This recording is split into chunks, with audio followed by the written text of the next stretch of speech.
Hello everyone. कैसे हैं आप सब लोग। आशा करती हूँ आप सभी लोग बढ़िया बढ़िया होंगे और मैं भी बढ़िया हूँ। तो गाइज़, आज का ब्लॉग शुरू करते हैं। आज का ब्लॉग स्नैपी गर्ल के ऊपर है। सपना जी अभी अपने ससुराल गई थी, तो दोनों ही बच्चों को लेके गई थी वो ससुराल। तो गाइस, उन्हें देख के मुझे तो बहुत अच्छा लगा। दोनों बच्चे बहुत खुश थे। मैंने खुद उनका ब्लॉग देखा, तो मतलब जो खुशी दिख रही थी बच्चों के उसमें आँखों में, वही खुशी उनके दादा दादी की भी आँखों में दिख रही थी बच्चों के लिए।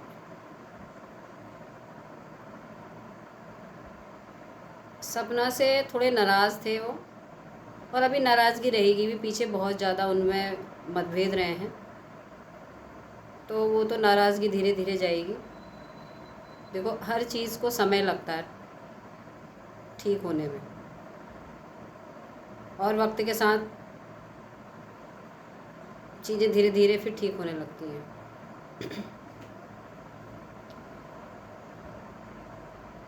मुझे तो बहुत अच्छा लगा। मैंने पूरा ब्लॉग वॉच किया था, पूरा देखा था, तो मुझे उसमें सारी चीज़ें बहुत अच्छी लगी। जिस तरीके से सपना अपने सास ससुर के साथ बैठी थी, बच्चे खेल रहे थे आसपास, बातचीत कर रही थी, बोल भी रही थी कि आप मथुरा आना मिलने के लिए। तो बहुत अच्छा लग रहा था देख के, बहुत भावुक हो गया था मेरा मन भी। देखो, अपने तो अपने ही होते हैं, क्योंकि पहले जब हम ब्लॉग देखते थे राजवीर जी के साथ उनके, तो एक रौनक ही घर में अलग थी उनके। लेकिन आज सब कुछ वीरान सा हो गया है वहाँ पर। मैं सपना से यही कहूँगी कि आप, सपना जी, ऐसे बीच बीच में मिलने के लिए चले जाना अपने सास ससुर से, और बच्चों को भी अपने दादा दादी से मिलवा देना। क्योंकि बच्चों को देख के जो उनके चेहरे में एक खुशी थी ना, वो उनकी आंखों में झलक रही थी। वो कहीं ना कहीं अपने बेटों को ही उनमें देख रहे थे। एक में सूरज जी को देख रहे थे, तो एक में राजवीर जी को देख रहे थे। सोचो ज़रा, तुम्हारे पास तो तुम्हारी दोनों बेटियां हैं। उन माँ बाप के बारे में सोचो, उन्होंने तो अपने दोनों बेटे खो दिए। अब उनके पास ना तुम हो ना उनकी पोतियां हैं, तो उनको कैसा लगता होगा पूरे घर में। गाइस, आप भी बताइएगा, मैं गलत तो नहीं कह रही हूँ ना। कि देखो, जितना मैं समझ पा रही हूँ कि रिश्तों में जितनी आप दूरी बनाओगे तो दूरियां बनती चली जाएंगी, और उतने मतभेद बनते चले जाएंगे, और तीसरा व्यक्ति क्या होता है, उसमें फ़ायदा उठाता है। तो मैं सपना से यही कहूँगी कि तीसरे इंसान को अपने बीच में फ़ायदा मत उठाने दो, क्योंकि वो तुम्हारी दूरियों को कम नहीं कर रहा है, तुम्हारी बीच की खाई को और बढ़ा रहा है। और ये तुमने बहुत अच्छा किया कि अपनी दोनों बेटियों को लेके तुम शिवपुरी पहुंची, क्योंकि यह उनका जन्म स्थान है, दोनों बच्चियों का। सोचो, उनके जो पिता हैं, उनकी आत्मा को कितनी शांति मिली होगी। उस घर में बच्चे खिलखिलाहट के साथ खेल रहे थे, फिर आप लोग फार्म हाउस गए, वहाँ बच्चे खेल रहे थे। बल्कि बड़ी बेटी को तो सब कुछ याद है कि पापा ऐसा करते थे, ऐसा करते थे, वो सारी चीज़ें बता रही। बता रही थी। तो उस बच्चे का मासूम सा चेहरा देख के तो मेरा दिल भी बड़ा बड़ा भावुक हो गया था अंदर से। मुझसे भी नहीं देखा जा रहा था, क्योंकि इतनी छोटी सी उम्र में अपने पिता को जिसने खो दिया हो। छोटी बच्ची तो अभी खैर कुछ नहीं जानती है, छोटी वाली बेटी जो है वो उतना उसके सामने उसको याद भी क्या होगा, उसको तो कुछ याद नहीं। लेकिन हाँ, बड़ी बेटी पूरे होश हवास में सब कुछ जानती थी। तो उस बच्ची की आंखों में मैंने जो चीज़ें देखी ना, मुझे बहुत ज़्यादा वो चीज़ें दुख पहुंचा रही थी। मैं तो यही कहूँगी कि कभी भी है बीच बीच में से सपना तुम बच्चियों को लेके अपने ससुराल ज़रूर जाया करो। इससे दादा दादी के बीच में दोनों बच्चियों का बॉन्ड बनेगा। उधर जो तुम्हारे रिश्ते उनसे ख़राब हुए हैं, तुम्हारे रिश्ते भी अच्छे बनेंगे। तुम उस घर की बहू हो और ये एक अटल सत्य है। इस सत्य को कोई नहीं काट सकता। तुम अब उसी घर की कहलाओगी। तो अपनी और अपने सास ससुर के बीच की जो खाइयाँ उनको कम करो धीरे धीरे। मैं ये नहीं कह रही हूँ एकदम से सब कुछ वो कर लो, जैसे जैसे देखते हो। और ये इस चीज़ की बहुत बड़ी सराहना करूँगी मैं, तुम्हारी बहुत बड़ी तारीफ़ करूँगी इस चीज़ की। दिल से इज्जत करती हूँ कि जो इतने मतभेद के बाद भी तुमने इतनी हिम्मत करी कि अपने सास ससुर के सामने गई और उन्हें फेस किया, उनके साथ बैठी, उनके साथ बातचीत करी। वाकई में ही तुम एक बहुत मजबूत लेडी हो।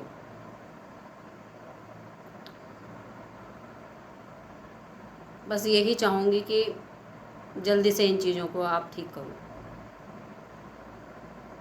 फिर वहाँ के बाद जब आप लोग निकल रहे थे, तब भी जब बड़ी बेटी पैर छू रही थी तो अपने दादाजी से बोल रही थी कि दादाजी आप मथुरा आना। तो वो बार बार रिपीट कर रहे थे, कहाँ आना, मथुरा आना, कहाँ आना, मथुरा आना। तो मतलब बहुत ज़्यादा मैं बोल रही हूँ ना, तो मुझे अभी भी थोड़ा सा बहुत ज़्यादा इमोशनल हो रही हूँ मैं। तो बहुत अच्छा लग रहा था वो चीज़, है ना। तो मैं यही कहूँगी कि आप जाते रहा करो ससुराल अपने। बीच बीच देखो, आप धीरे धीरे चीज़ें, आज थोड़ी सी हिम्मत हुई है आपकी, फिर अगली बार और कुछ और हिम्मत होगी, फिर कुछ और हिम्मत होगी। धीरे धीरे धीरे एक दिन ऐसा होगा ना, वो भी तुम्हारी तरफ को बढ़ने लगेंगे फिर, है नहीं है।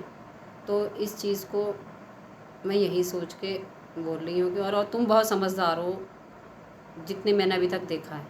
बहुत सहन शक्ति भी है तुम्हारे अंदर और बहुत समझदार भी हो। और कुछ गलतियाँ हुई हैं तुमसे भी, जो सूरज जी जो हैं उनकी वीडियो वायरल वगैरह हुई थी, वो उस बात ने भी बहुत सोशल मीडिया पे बहुत वो मची थी, उस बात से भी। पर उस चीज़ के लिए भी तुमने माफ़ी मांग ली। अभी कुछ दिन पहले ब्लॉग आया था आपका, तो उसमें भी माफ़ी मांग ली है कि वो मैंने गलत करा, जो इंसान है ही नहीं उसके प्रति मैंने बोला, तो ये मेरी गलती है। इंसान गलती करके उसको मान लेना,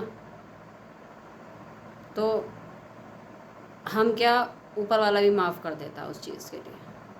क्या पश्चाताप कर रहे हो आप खुद उस चीज़ के लिए, कह रहे हो कि मैंने पता नहीं कौन से दिमाग उसमें बोल दिया। उस टाइम पे मेरा बिल्कुल भी चीज़ें बहुत डिस्टर्ब चल रही थी, तो मेरा माइंड बिल्कुल भी स्टेबल नहीं था। मैं उस तरीके से, मुझे नहीं बोलना चाहिए था। तो ये सब चीज़ें जब मैंने देखी ना, मुझे मतलब एकदम से थोड़ा थोड़ा करके वो चीज़ अटैच होती रही कि हाँ, चीज़ें मेरे से जुड़ती चली गई कि यार लेडी बहुत समझदार है।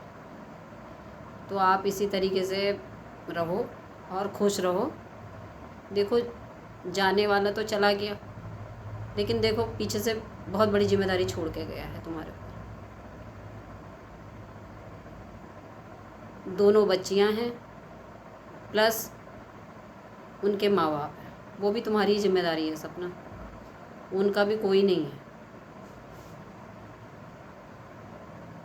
उनके लिए भी बेटा हो तब, बहू हो तब, बेटी हो तब, वो तुम ही हो। तो सब सिकुओं को, सारे गलतियों को, उनकी कहासुनी को, अपने बोलने को सब ख़त्म करो और एक नए सिरे से रिश्ते की शुरुआत करो।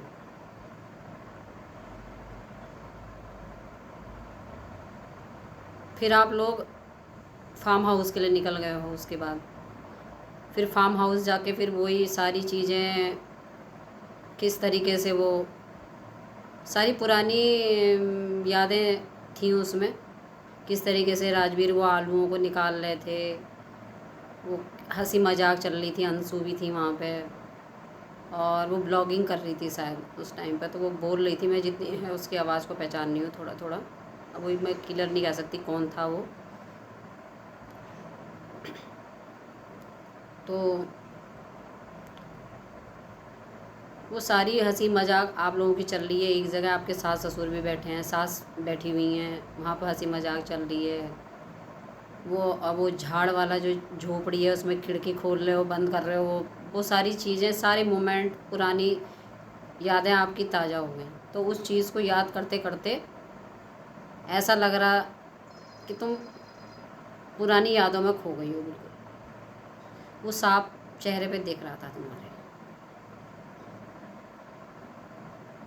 तो उन चीज़ों को, पलों को देख के बहुत मैं भी भावुक हो गई थी, मुझे भी बहुत वो लग रही थी वो चीज़।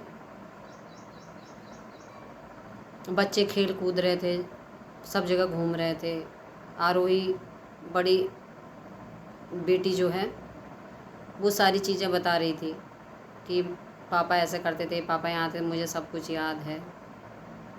तो भावुकता सारी चीज़ें होती हैं पुरानी, तुम जगह पे जाओगे तो यादें तो आती हैं। जाने वाले चले जाते हैं लेकिन अपनी यादें छोड़ जाते हैं। बस इसी तरीके से उनकी यादों को संजो के रखो एक अच्छी याद के रूप में, और अपने जो 2 बच्चों की वो जिम्मेदारी छोड़ के गए हैं, दोनों बेटियों की, उन्हें उस धर्म को अच्छे से निभाओ और उनके माता पिता को भी देखो, तो कहीं ना कहीं उनकी आत्मा शांति में होगी और उन्हें भी अच्छा लगेगा और तुम्हें भी अच्छा लगेगा। गाइस, ये कुछ बातें थी सपना को लेकर, आप बताइएगा